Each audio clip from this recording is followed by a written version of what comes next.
Hello and welcome. I'm Ijoma Onyato. Tonight, former President Olusegun Obasanjo slams President Goodluck Jonathan again, accuses his administration of mismanaging the revenue accruing from oil. The police in Lagos ask state signage agency to allow level playing field in the display of campaign posters by political parties. Courts under lock and key as judiciary workers begin indefinite strike nationwide. And the UN expresses worry as Lebanon slams restrictions on Syria's asylum seekers escaping the war. On business news tonight, financial markets, other businesses reopen after the New Year and Eid al-Maulud holidays.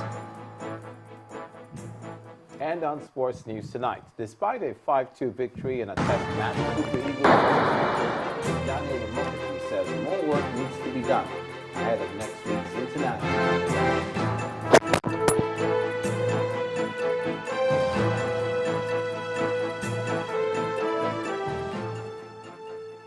We begin tonight with what seems to be yet another hard knock for the Jonathan administration, and this is coming again from the former president Olusegun Obasanjo.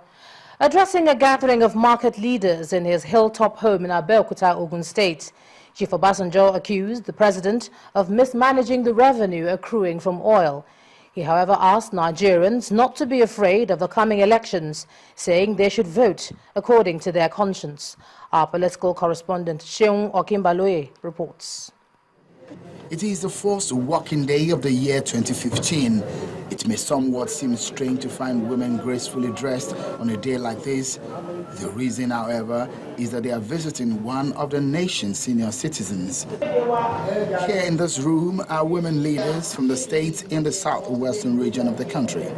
As the women settle down, the host walks in.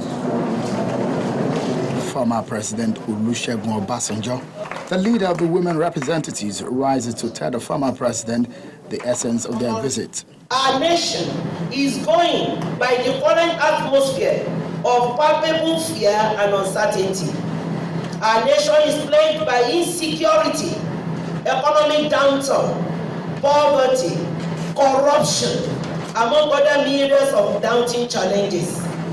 The unabated nefarious activities of the insurgents, which have placed us as a people on the thrones of war, is worrisome to us, because the women folk is the most affected.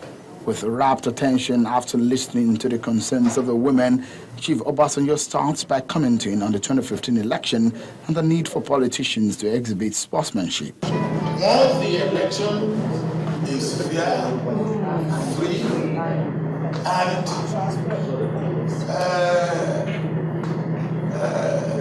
uninterrupted and uncorrupted, then the verdict is that of the people. And if the people have given their verdict, then if it's in your favor, be grateful to the people, be grateful to God, and serve the people committedly. If it's against you,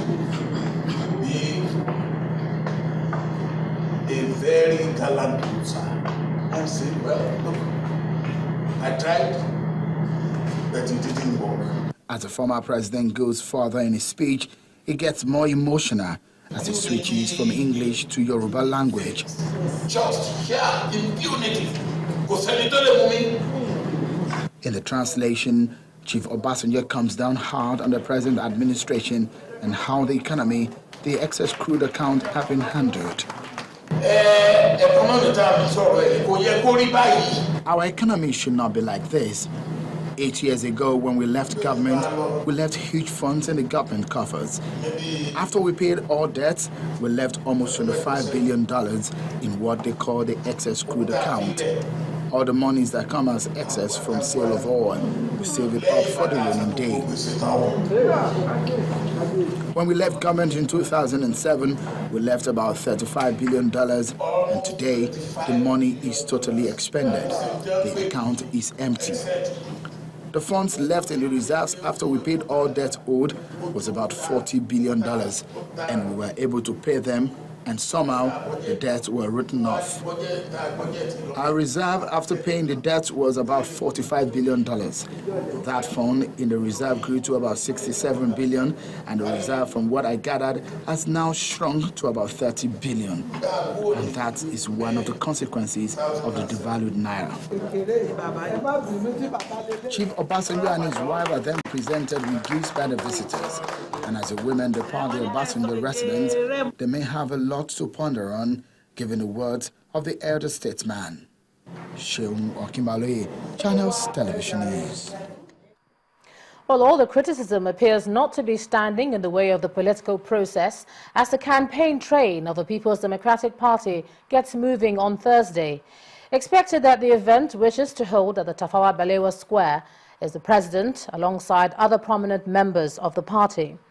According to the PDP Presidential Campaign Council, President Goodluck Jonathan, the PDP flag bearer, hopes to run on his record of performance in the last 4 years in agriculture, transportation and a boost in the economy.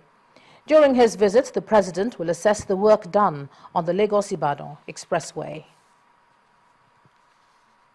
In the meantime, the People's Democratic Party has been reacting to criticism trailing the 21 billion naira that the party raised recently in Abuja.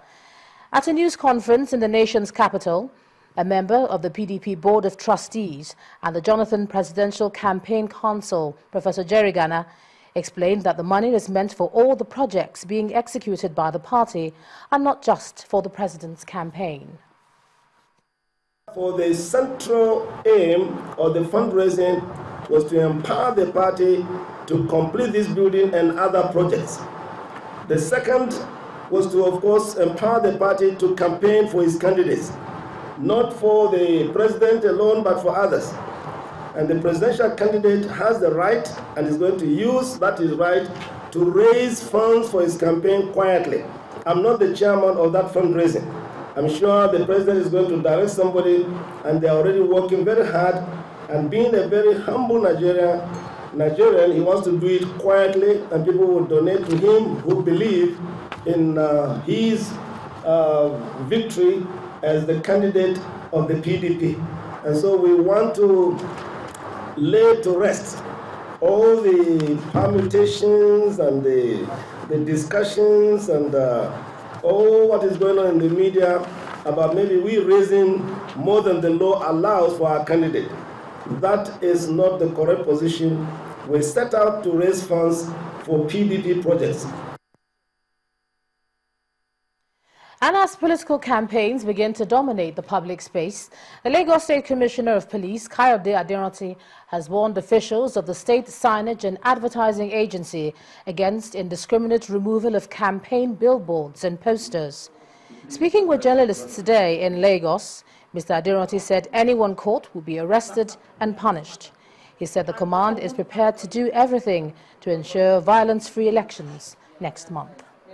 I note with concern series of complaints that have been made against the Lagos State Signage and Advertisement Agency, LASA, by candidates of various political parties about the removal of their campaign billboards and posters, purportedly by personnel of the agency.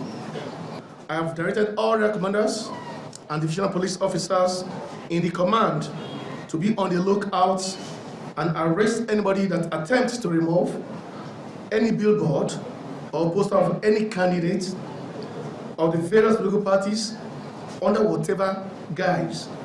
Let no one, no matter how highly placed or lowly placed, try and resolve to ensure a peaceful and credible electoral process in Lagos State. To this end, therefore, the command wishes to assure all the validly nominated candidates of the various political parties of a level playing ground that will ensure the credibility of the electoral process.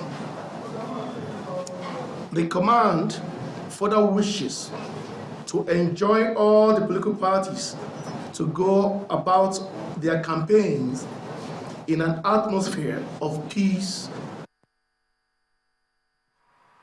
All right, staying with political matters, some protesters from Taraba State have threatened to take the leadership of the All Progressive Congress to court if the party refuses to wade into the crisis in the state chapter. The leader of the protesters, Alhaji Sanusi Megeri, said APC members in Taraba State are aggrieved over the conduct of the state's Congress, which he said was characterized by irregularities. Mr. Megari said the members have tabled their complaints to the party, but the leadership has so far turned a deaf ear. We, the APC members, Taraba State, we wish to state as follows. We are giving the National Secretariat an ultimatum of 1 week within which to resolve the crisis, failure of which we are not going out of APC. We are voting for General Muhammadu Buhari, but for the gubernatorial election, they should forget about gubernatorial election in Taraba State. In part 2, after the break, we focus on the judiciary today as we continue our 2014 review. That's in a moment. Please stay with us.